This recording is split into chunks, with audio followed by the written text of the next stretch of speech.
Okay, so I'm going to scroll down just a little bit here. Okay. So this counseling memo talks about the last bullet point on page 2. It talks about an email exchange that took place on February 8th. Do you see where it says that? I'm just going to highlight it for you. Dr. Min, do you see where it says that? Yep. Mm-hmm. Okay. I'm going to share with you another exhibit that I'm going to mark as exhibit 4.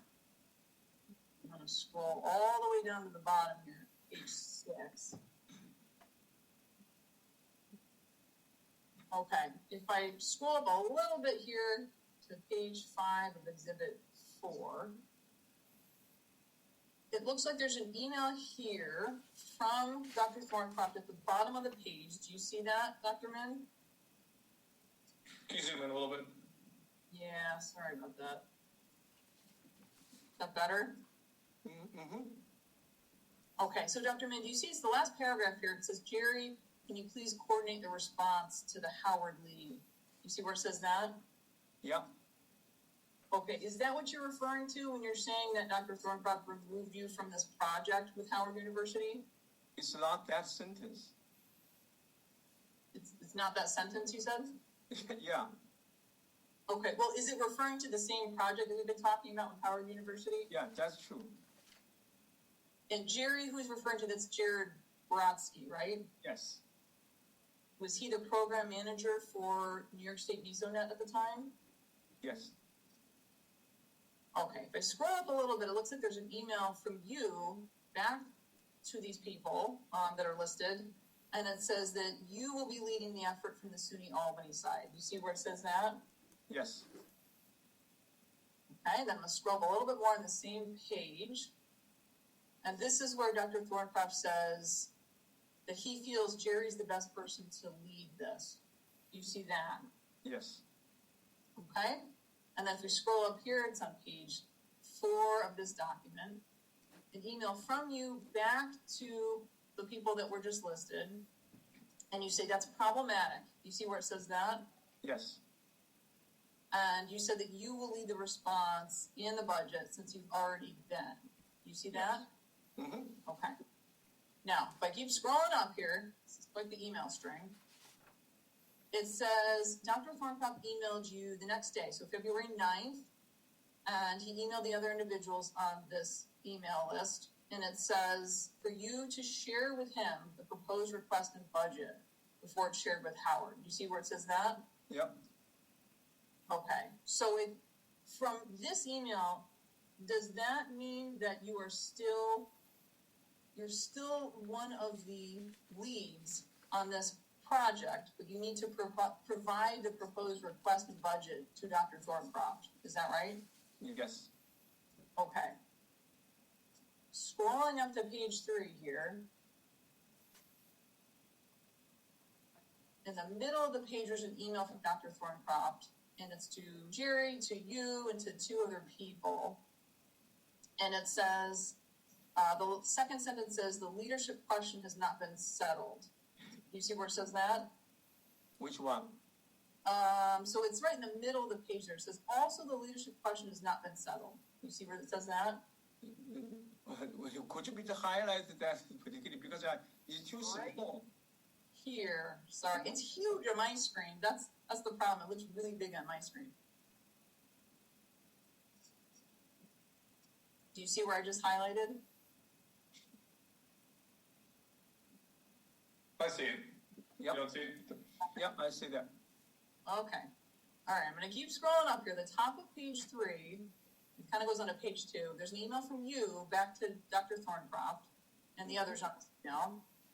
And do you see where you say, what type of precedents are you trying to set, Chris? Yes. Okay. When you said what type of precedents are you trying to set, what did you mean by that?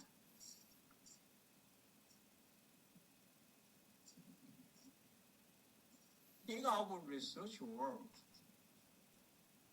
whoever should be the principal investigator depends on how this research project formed, initialized, and how the interaction takes place. is not determined by some directors. Right now, based on my understanding, Chris Thorncraft tried to provide that he can dedicate, he can force who should be the PI. That is not my understanding how the research committee works. Okay, so you took issue with the fact that it appeared that Dr. Thorncraft was trying to control who the principal investigator was on this project? Dedicated who should be. It's not, yeah. Was it your understanding that Dr. Thorncraft did not have that ability as your supervisor to do that? That's my understanding, and that other faculties have the same question.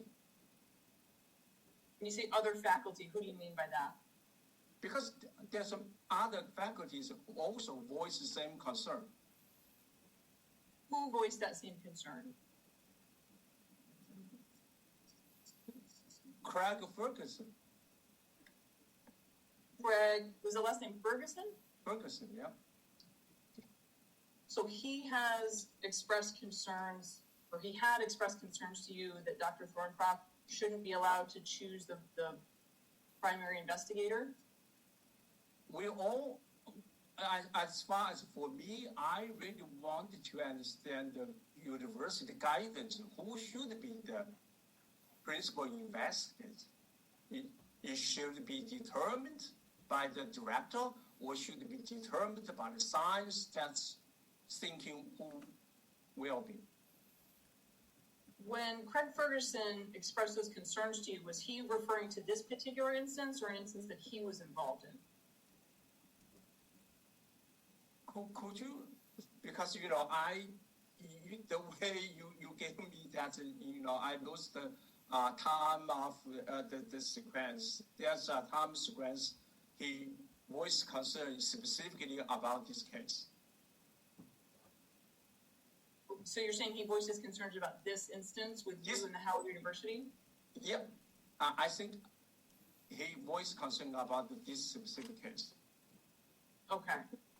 So your email here on page 3 it ends with, as a faculty, it is my responsibility to work with external partners and try to get funding back to the university and to the center, not office politics. You see where it says that? Yes. What do you mean by, or what did you mean by office politics? I'm a scientist. As I stated clearly in this email, I just wanted to propose to get more funding for this university and extend the capability. I don't want to, who should do what, this kind of stuff. This is not my interest. I don't have time and energy working on that. So when you said office politics, you weren't referring to discrimination based on your national origin, correct? Pardon me? So when you said office politics in your email here, you were not referring to discrimination based on your national origin, correct? Objection form. Should I answer? Yes. You can answer. This whole include everything about the office politics. Okay, but your email says office politics. It does not mention that you felt you're being discriminated against, correct? Objection form. This is not excluding for that. The office policy, all university policy regarding that. That's what I mean here. Okay, I'm going to scroll up to page 2 here, and it's an email from Dr. Thorncraft back to you and the others, February 10th. It looks like Dr. Thorncraft says to proceed with leading the effort. This is what he's telling you to do. Proceed with leading the effort, but work very closely with June. Do you see where it says that? Yep. Who is June? Jim Wang. Okay, she's on this email, right? Jun Hong Yes. Wang, I think it says. Jim Hong Wang. Okay. And who did she work for? She worked for department or Masonet? You said she worked for the department or Mesonet? Yeah, because I don't know exactly. He part of Masonet, part of department. I don't know exactly, specifically. All right. Do you know what her national origin is? China.